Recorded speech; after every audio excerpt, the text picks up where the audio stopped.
परमेश्वर के नाम की महिमा हो। हम परमेश्वर के संदेश को अब सुनेंगे और उसके लिए पहला वचन निकालेंगे, 2 तीमुथियुस 4:2। 2 तीमुथियुस 4:2 कि वचन का प्रचार कर, समय और असमय तैयार रहे, बड़े धैर्य से शिक्षा देते हुए ताड़ न दे, डांट और समझा। 2 तीमुथियुस 4:2 कहता है कि वचन का प्रचार कर, समय और असमय तैयार रह, बड़े धैर्य से शिक्षा देते हुए ताड़ना दे, डांट और समझा। यह परमेश्वर का आज का विषय यही है, ताड़ना। आप ये वचन बाइबल में है और बाइबल ताड़ना देने की बात कहती है, लेकिन हम इसे नहीं समझते, इसलिए हम इसे बर्दाश्त नहीं कर पाते। लेकिन आज परमेश्वर बता रहा है, और वो क्या कहता है कि वचन का प्रचार कर। पहले कहता है वचन का प्रचार कीजिए, समय और असमय तैयार रहिए, और बड़े धैर्य से शिक्षा देते हुए ताड़ना दे, डांट और समझा। यह परमेश्वर अपनी कलीसिया के दासों के लिए कहता है कि आप प्रचार करिए अपने लोगों के बीच में, उन्हें शिक्षा दीजिए, जरूरत पड़े तो क्या कीजिए, ताड़ना दीजिए, डांटिए और समझाइए। क्यों कहता है परमेश्वर? और ताड़ना का मतलब ये नहीं होता है कि आपको मारना और पीटना, कोई भी परमेश्वर का दास ऐसा नहीं करता। परंतु ताड़ना क्या है, हम इसे ही नहीं समझ पाते। ताड़ना का मतलब होता है उसकी उन सारी गलतियों, बुराइयों को सच्चाई से बता देना जो आपके स्वर्ग के राज्य में प्रवेश करने में बाधक बनती है। और ये दासों के ऊपर दिया गया है कि आप उसे समझाइए। अगर वो गलत कर रहा है, आप उसे सच्चे से बताइए, क्योंकि वो फिर स्वर्ग राज्य का अधिकारी नहीं बन पाएगा, क्योंकि वो अभी गलतफहमी में जी रहा है। इसलिए कहता है शिक्षा दो, वचन का प्रचार करो, और वो भी क्या कहता है, धैर्य के साथ। ये नहीं कि आप गुस्से में आ जाएं, जिसको समझा रहे हैं वो नहीं समझ रहा। कह रहा आपके अंदर धैर्य होना चाहिए कि उसे समझाइए, धैर्य से शिक्षा दे। और अगर फिर भी नहीं समझ रहा बहुत, तो कहता है ताड़ना दे दो, डांट दो, समझाओ। लेकिन समझाओ क्या, कि तू यहाँ पर गलत है, और अगर तुमने इस आदत को नहीं सुधारा, इन अपराधों को नहीं सुधारा, इन गलतियों को नहीं सुधारा, इन बुराइयों को नहीं सुधारा, तो स्वर्ग राज्य से वंचित रह जाओगे तुम। तुम्हारी सारी मेहनत बेकार हो जाएगी, क्योंकि तुम परमेश्वर की व्यवस्था के विरुद्ध जा रहे हो। परमेश्वर कुछ और चाहता है, तुम कुछ और कर रहे हो। इसलिए कहता है ताड़ना दो। और ताड़ना जब आप देते हैं, उसका क्यों आ जाती है? क्योंकि आप क्या करते हैं, सच बता देते हैं। जो चीज उसके अंदर कमी है, दास क्या करता है, सच्चाई से बोल देता है। और आज के समय में सच बोलना सबसे बड़ा अपराध है, क्योंकि किसी से ये बर्दाश्त नहीं होता। अगर आप सच बोलते हैं, आपके बहुत से दुश्मन होंगे, और अगर आप झूठ बोलते हैं, उसके अनुसार जो वो चाहता है उसके अनुसार बातें करते हैं, आप उसके बहुत अच्छे दोस्त हैं। लेकिन सच कह देना आज किसी से बर्दाश्त नहीं होता। ये सबसे बड़ा जुर्म है आज के समय में। लेकिन परमेश्वर की आज्ञा है कि मैंने जिसको चुना है, उसके बीच में आप सत्य का ही प्रचार करेंगे, चाहे वो आपसे नाराज हो जाए। और यही ताड़ना का मतलब है। और इसीलिए लोग नाराज होते हैं जब उन्हें सत्य कह दिया जाता है। कुछ कलीसियाओं को ही छोड़ देते हैं, कुछ नाराज होकर आके बैठते हैं, हर तरह के लोग हैं।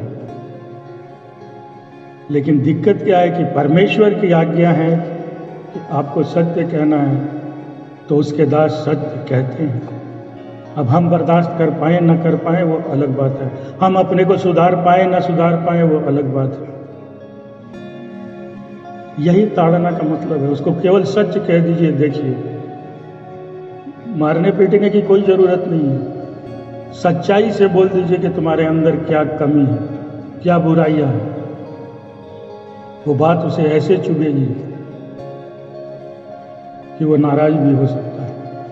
कुछ तो सुधर जाते हैं कि चलो बताया मेरी गलती को, तो इसे सुधारूंगा। कुछ ऐसा नहीं करते, वो नाराज हो जाते हैं आपसे। लेकिन फिर भी परमेश्वर के जितने विश्वासी हैं, ये परमेश्वर की आज्ञा है कि आप सत्य बोलें, सत्य का प्रचार करें, क्योंकि उसे बुरा लगने दीजिए। लेकिन हो सकता है अगर वो अपने आप को सुधार ले तो कम से कम स्वर्ग राज्य में प्रवेश तो कर पाएगा। इसलिए हमें उसकी चिंता नहीं करनी चाहिए कि उसे कैसा लगेगा, बोलूं या ना बोलूं, क्योंकि परमेश्वर की आज्ञा है। कह रहा शिक्षा दो, उसे ताड़ना दे दीजिए। ये भी परमेश्वर कह रहा है कि अगर वो नहीं सुधर रहा तो ये भी करो। आगे कहता है डांट भी दो, थोड़ा ऊंचा भी बोल सकते हैं। इसका मतलब ये नहीं कि हर बार आप लड़ते रहें किसी से। जब आप कुछ कर रहे हैं तब की आज्ञा है परमेश्वर की अपने दासों की। आगे पढ़िए, दूसरा तीमुथियुस 4:3 को पढ़ दीजिए। दूसरा तीमुथियुस 4:3, क्योंकि समय आएगा जब वे खरी शिक्षा को सहन नहीं करेंगे, परंतु अपने कानों की खुजलाहट के कारण अपनी अभिलाषाओं के अनुसार ही अपने लिए बहुत से गुरु बटोर लेंगे। दूसरा तीमुथियुस 4:3 कहता है, क्योंकि समय आ गया है जब वे खरी शिक्षा को सहन नहीं करेंगे, परंतु अपने कानों की खुजलाहट के कारण अपनी अभिलाषाओं के अनुसार ही अपने लिए बहुत से गुरु बटोर लेंगे। जैसा अभी आपने सुना कि सच्चाई कोई बर्दाश्त नहीं कर पाता, ये तीमुथियुस का वचन वही कह रहा है, क्योंकि समय आ गया है जब वे खरी शिक्षा को सहन नहीं करेंगे। अगर आप खरी शिक्षा दे रहे हैं, सत्य की शिक्षा दे रहे हैं, सच्चाई से शिक्षा दे रहे हैं, ये बाइबल बहुत पहले ही लिख चुकी है कि लोग समय आएगा जब खरी शिक्षा को, सत्य चीज को बर्दाश्त नहीं करेंगे। कह रहा वो खरी शिक्षा नहीं चाहते, लेकिन क्या करेंगे, जो उनको सुनने में अच्छा लगे वैसे गुरु को खोजेंगे। आगे लिखा हुआ है, अपनी अभिलाषाओं के अनुसार ही अपने लिए बहुत से गुरु, एक गुरु नहीं बहुत से गुरु खोजेंगे, जितने लोग उसके मन के अनुसार बातें करेंगे। लेकिन ऐसे गुरु से बच के रहिएगा, क्योंकि ये आपको कभी भी ना परमेश्वर के नजदीक जाने देंगे और ना ही स्वर्ग राज्य के मार्ग पर आपको चलने देंगे। इसलिए गुरु वो चुनिए जो जहां पर गलत हो वहां पर वो आपको टोके भी, जहां पर आप सच हैं वहां आपके साथ प्रेम भी दिखाए। वो गुरु सही है। गुरु वो नहीं होता कि जो आपको अच्छा लग रहा है वो बोलता रहे और आप सोच रहे हैं कि मेरे में कोई कमी नहीं, लेकिन वो आपके लिए घातक है, आपके लिए बहुत खतरनाक है, क्योंकि वो आपको परमेश्वर के नजदीक नहीं जाने देगा। क्योंकि आप वो चीज सुन रहे हैं जो सत्य नहीं है, लेकिन आपको आपकी अभिलाषा के अनुसार, आपके खुशी के लिए वो चीज कही जा रही है। और ऐसे बहुत कम पास्टर होंगे जो सत्य, बहुत सी कलीसियाओं मैंने देखा है वो सत्य से बोलने से घबराते हैं। वो चीज बोल देंगे जो आपको पसंद है, कभी आप बात करके देखना। लेकिन ये चीज परमेश्वर मना करता है। लेकिन वो जानता था कि समय आएगा और हमारे विश्वासी भी यही करेंगे, इसीलिए वचन में लिख दिया था कि समय आएगा जब खरी शिक्षा किसी से सहन नहीं होगी। खरी शिक्षा क्या है? परमेश्वर का सुसमाचार है, उसके वचन है। तेरा लोग बर्दाश्त नहीं कर पाएंगे। तब क्या होगा? ऐसे गुरु को इकट्ठा करेंगे जो उनकी इच्छा पर चले। जो वो बातें करे जैसा वो सुनना चाहते हैं। यूहन्ना 8:45 में पढ़िए। यूहन्ना की पुस्तक 8वां अध्याय 45वां वचन। यूहन्ना 8:45 मैं सच बोलता हूँ इसलिए तुम मेरा विश्वास नहीं करते। यूहन्ना 8:45 में यीशु क्या कहता है? मैं सच बोलता हूँ इसलिए तो तुम मेरा विश्वास नहीं करते। अगर मैं झूठ बोलता, इधर उधर की बातें करता, तुम सब लोग मुझ पर विश्वास करते। लेकिन परेशानी क्या है कि मैं सत्य बोलता हूँ और तुम मुझ पर विश्वास नहीं कर रहे हो। यही समय अब आ गया है क्योंकि अंत समय है।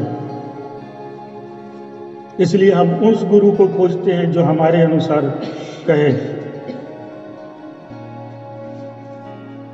ऐसा क्यों होता है? हम ऐसे गुरु क्यों खोजते हैं? क्योंकि हम अपनी गलतियों को सुधारना नहीं चाहते। इसलिए ये सुनना नहीं चाहते कि मेरे अंदर क्या गलतियां हैं, क्या कमियां हैं, क्या बुराइयां हैं। अगर सही गुरु चुन लूंगा वो इशारा कर देगा, बता देगा, लेकिन मुझे तो सुधरना नहीं।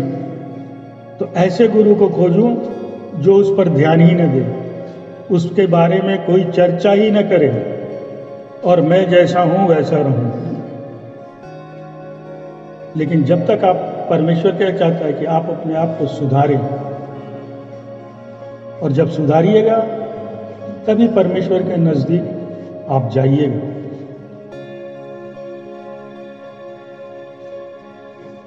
और ऐसा क्यों होता है? हम क्यों नहीं समझ पाते इस बात को अपनी? क्योंकि हमारे जीवन में वचन अभी खुला ही नहीं, हमने उसे खोलने का मौका ही नहीं दिया। हम बस वचन पढ़ लेते हैं, उतना ही। वचन को खुलने जब दीजिएगा तब आप समझिएगा कि ये क्या कह रहा है। केवल शब्द नहीं, वचन को जानते हो उसे कभी कार्य नहीं करने देते अपने जीवन में। और फिर क्या होता है? हम मुश्किल में पड़ते हैं क्योंकि वचन को जड़ पकड़ने ही नहीं देते। इससे पहले कि वो जड़ पकड़े हम कहीं और मुड़ जाते हैं, कहीं और चले जाते हैं। इसलिए उसे जड़ पकड़ने दीजिए, वचन को अपने जीवन में उसे खुलने दीजिए। क्योंकि क्या कहता है? वचनों के खुलने से प्रकाश होता है। आप क्यों अंधकार में हैं अभी तक? क्योंकि आपने वचन को जीवन में खुलने ही नहीं दिया। अगर वो खुल गया होता तो आपका जीवन प्रकाशमय हो जाता। क्योंकि वचन कहता है। क्यों लोग आज हताश निराशा में हैं? कहते हैं कुछ समझ नहीं आ रहा। इसलिए नहीं समझ में आ रहा कि वचन उनके जीवन में खुला नहीं। पढ़ा तो बहुत, लेकिन खुलने नहीं दिया, जड़ को पकड़ने नहीं दिया अपने जीवन में। और तब वो कहते हैं, शिकायत करते हैं कि आज भी तो अंधकार में हूं पास्टर जी।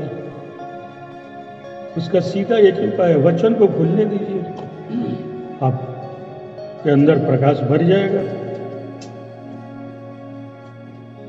जीवन में वचन को बहुत महत्व दीजिए, क्योंकि परमेश्वर कहता है इसीलिए कि समझाओ, नहीं समझ रहे हैं तो ताड़ना भी दे देना, डांट भी देना, लेकिन उनके जीवन में विश्वासियों के वचन को खुलने दो।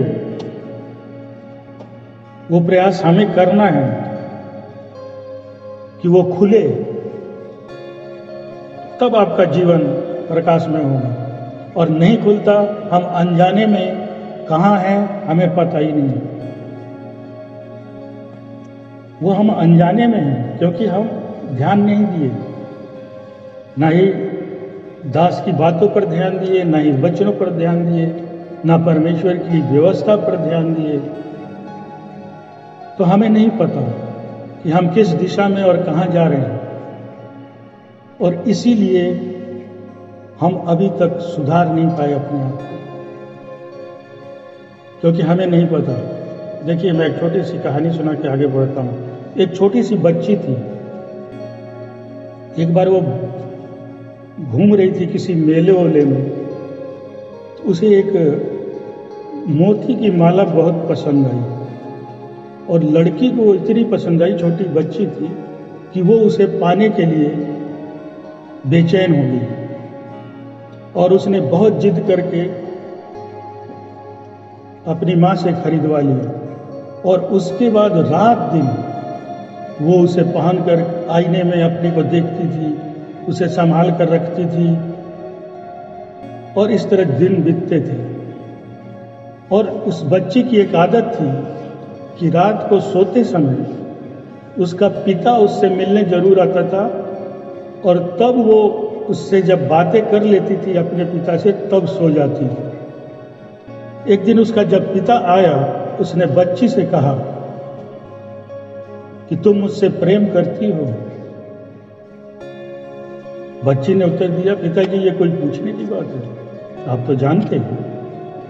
तो उसने कहा, ये मोती की माला मुझे दे दो। जब इतना सुना उस बच्ची ने, उसने अपने पिता को बहलाना फुसलाना शुरू किया। अरे ये लेके क्या करोगे, मेरे वो खिलौने ले लो, वो बहुत अच्छे हैं, ये नहीं वो ले लो। पिता कुछ बोला नहीं, हंसते हुए चला गया।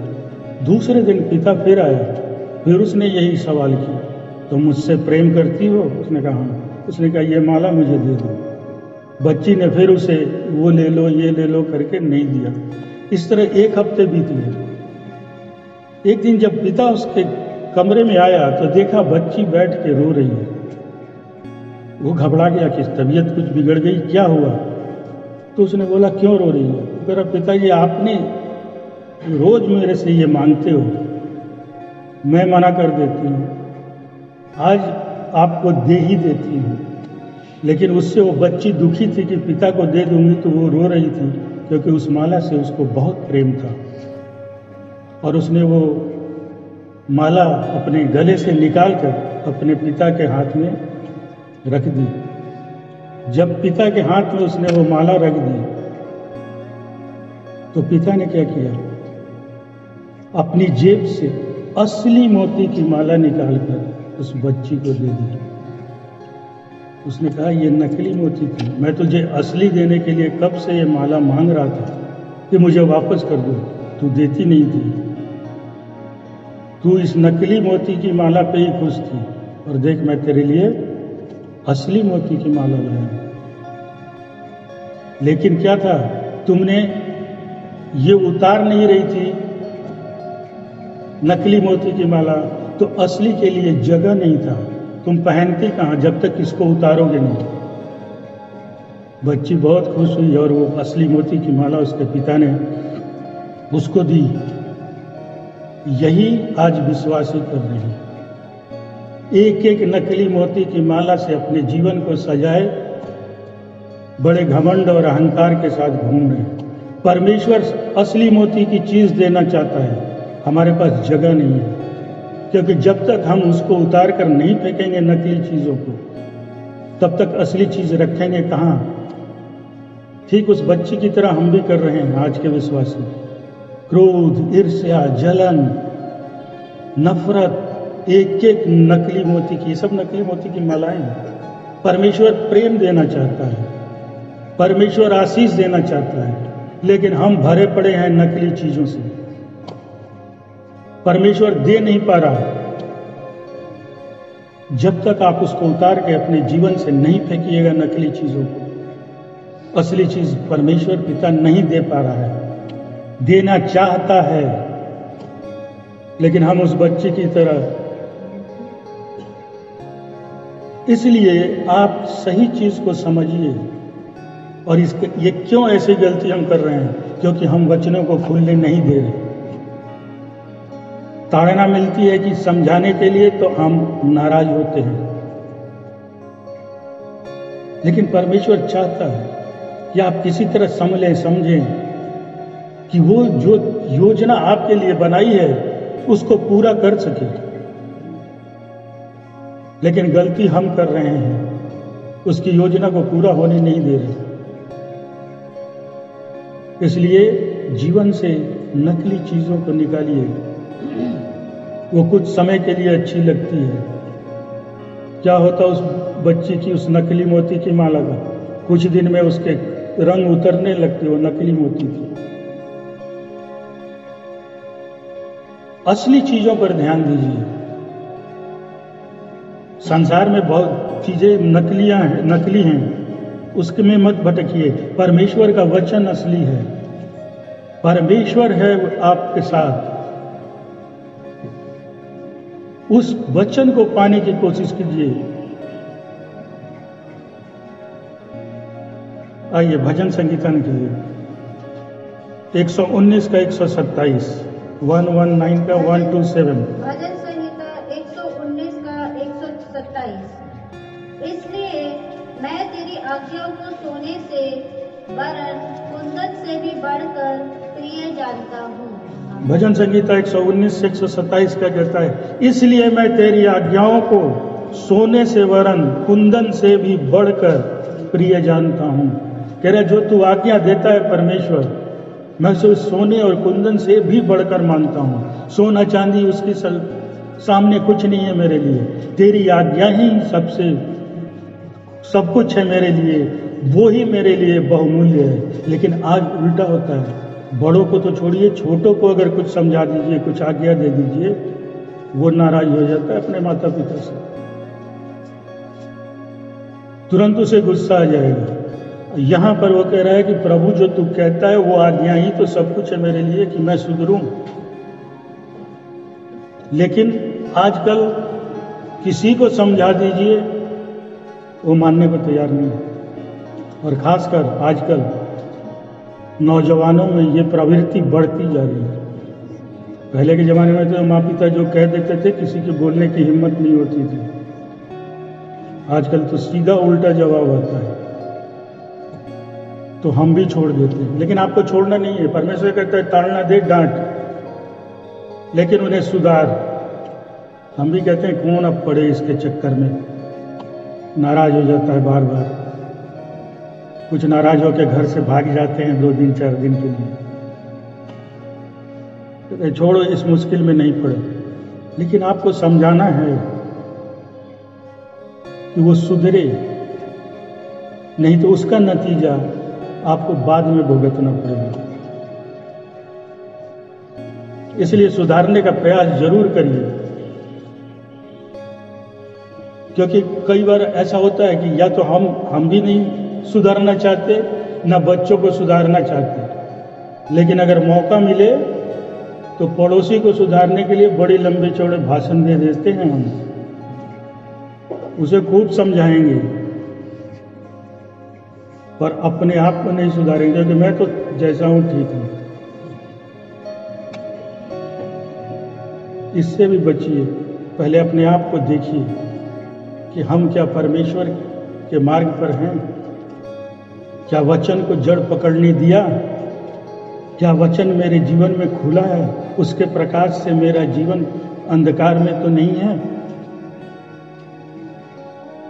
लेकिन हम जैसे हैं वो ठीक है, बच्चा मेरा जैसा है ठीक है, लेकिन दूसरों को समझाने के बहुत प्रयास करते हैं।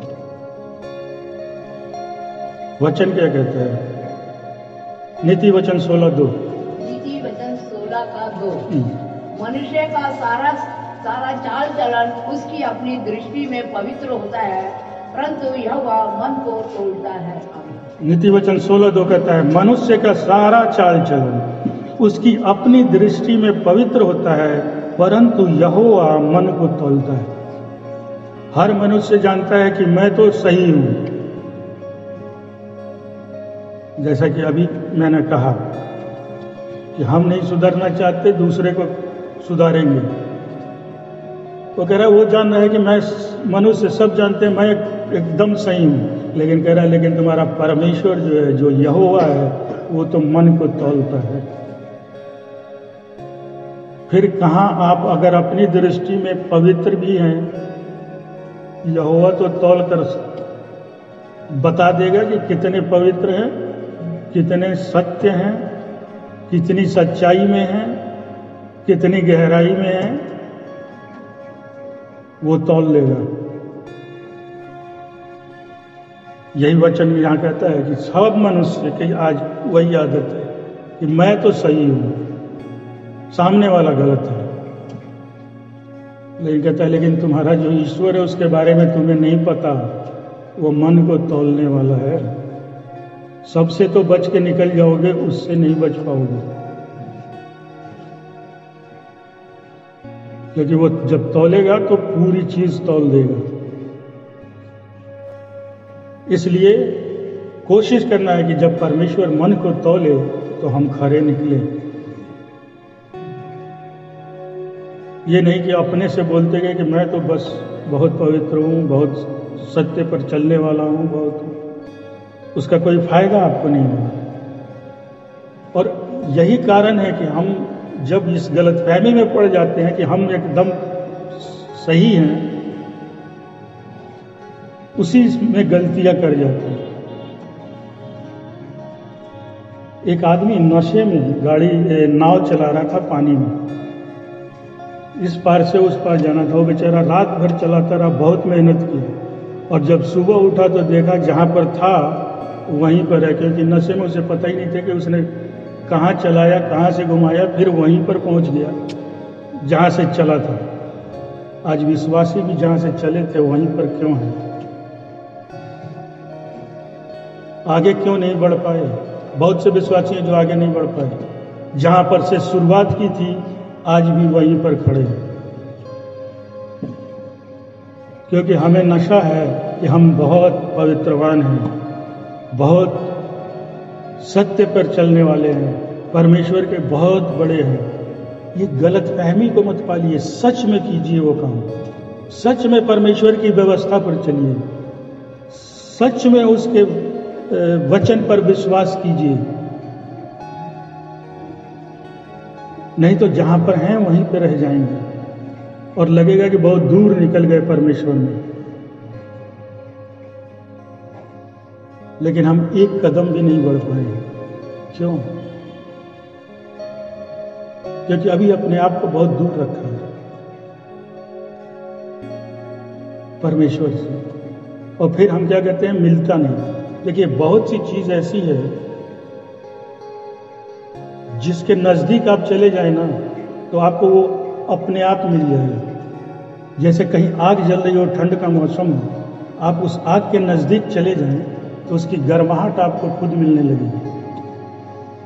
अगर कोई गुलाब का ही फूल है, आप उससे दूर हैं, उसके नजदीक चले जाइए, उसकी सुगंध आपको अपने आप मिलने लगेगी। बर्फ के पास चले जाइए, उसकी शीतलता, उसकी ठंड आपको अपने आप महसूस होने लगी।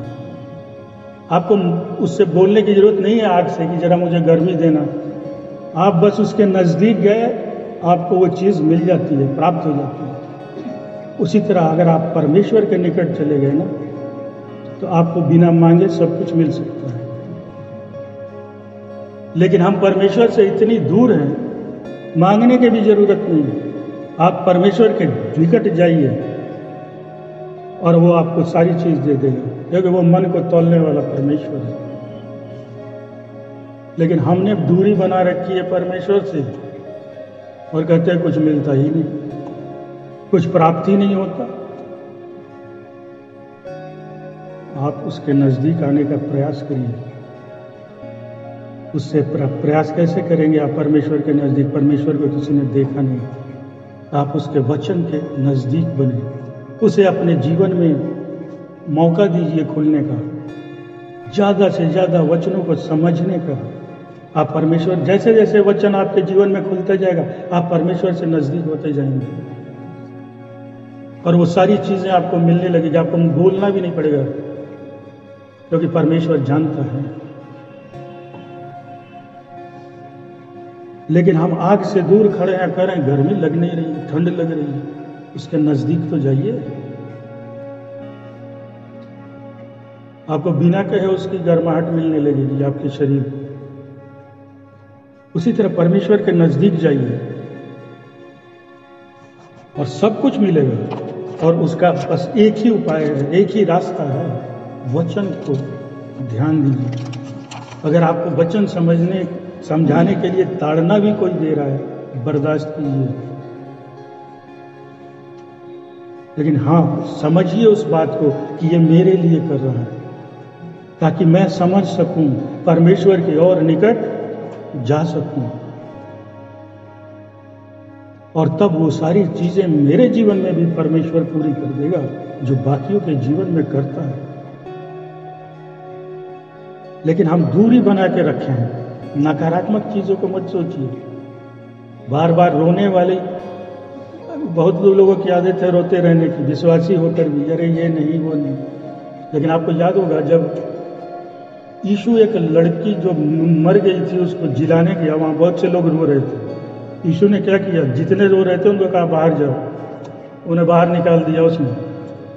रोने वाली आत्मा परमेश्वर नहीं पसंद करता, इसलिए उसने कहा सारे रोने वाले पहले बाहर जाके रो। इसलिए जीवन में रोना छोड़िए। मुश्किल तकलीफ आएगी, लेकिन आपको पता होना चाहिए कि परमेश्वर मेरे साथ है, मेरे नजदीक है, क्योंकि मैं उसके नजदीक हूं। रोते रोते तो जीवन बीत जाएगा, पर आप कुछ नहीं होंगे। इसलिए हमें परमेश्वर के नजदीक जाना है, यह भी हमारा लक्ष्य होना चाहिए। और उसके लिए मैंने बता दिया उपाय, वचन। उसे अब आप कैसे समझेंगे, क्या करेंगे, वो आप होशे 4:4 को पढ़िए। होशे 4:4 कोई वाद विवाद ना करे और ना कोई दोष लगाए, क्योंकि तेरे लोग तो उनके समान हैं जो याजक से विवाद करते हैं। होशे 4:4 साफ करता है, कोई विवाद न करे और न कोई दोष लगाए, क्योंकि तेरे लोग तो उनके समान हैं जो याचक से विवाद करते हैं। जब दास समझाने लगता है, लोग उससे विवाद करते हैं। कहता कोई मत करना, वो तुम्हारी भलाई के लिए है। उसे मैंने नियुक्त इसीलिए किया है कि वो तुम्हें सही रास्ता दिखाएगा और उस मार्ग पर चलकर तुम मेरे नजदीक पहुंचोगे। लेकिन यहाँ क्या होता है कि अगर समझाने लगे तो वाद विवाद शुरू हो जाता है, लोग नाराज होने लगते हैं। लेकिन परमेश्वर कहता है कोई मत करो, ऐसे इस समान मत बनो, उसको समझने का प्रयास करो, क्योंकि हर चीज हम नहीं समझ सकते, दास हमें समझा सकता है। परमेश्वर की ओर से चुने होते हैं वो लोग, और उनकी इज्जत करें कि वो इतना मेहनत कर रहे हैं मेरे को सही मार्ग पर लाने के लिए, ताकि मैं परमेश्वर के राज्य में प्रवेश कर सकूं। उनकी डांट का बुरा इसलिए नहीं मानना कि वो मेरे लिए किया, उन्होंने डांटा। उनका कोई गुस्सा, मेरे से कोई नफरत नहीं है, लेकिन मैं मार्ग से बार बार भटकता हूं, गलतियां करता हूं। समझाते हैं तो आज थोड़ा डांट दिया, थोड़ा ऊंचा बोल, डांटना क्या है, थोड़ा ऊंचा बोल देना, लेकिन है तो मेरी भलाई के लिए। जब हम ये समझने लगेंगे तो हम इन डांट ताड़ना से नहीं घबराएंगे, क्योंकि हम जानते हैं कि ये मेरे जीवन के लिए सही है। और आप फिर परमेश्वर के नजदीक पहुंचे। हर चीज परमेश्वर देने के लिए तैयार है। तीतुस का 1:13, तीतुस 1:13 ये गवाही सच है, इसलिए उन्हें कड़ाई से चेतावनी दिया कर कि वे विश्वास में पक्के हो जाएं। क्या कहते हैं, यह गवाही सत्य है, इस कारण उन्हें कड़ाई से ताड़ना दिया कर कि वे विश्वास में और पक्के हो जाएं। जब ताड़ना दी जाती है, डांट की, आपको डांटा जाता है,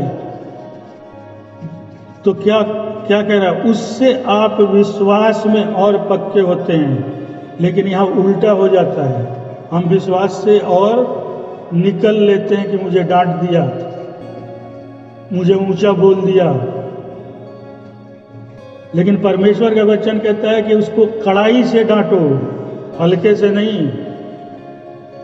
क्यों? क्योंकि वो विश्वास में और पक्का होगा। विश्वास में पक्का होने के लिए परमेश्वर कहता है कि अगर जरूरत पड़े, ये नहीं कह रहा मैं कि हर बार डांटते रहें किसी को, लेकिन लग रहा है कि अब यहां पर थोड़ी आवाज ऊंची करनी पड़ेगी, तो कर सकता है परमेश्वर का दास। आपको वो बर्दाश्त करना है। किस लिए? कि आप विश्वास में मजबूत हों, आप ही के लिए।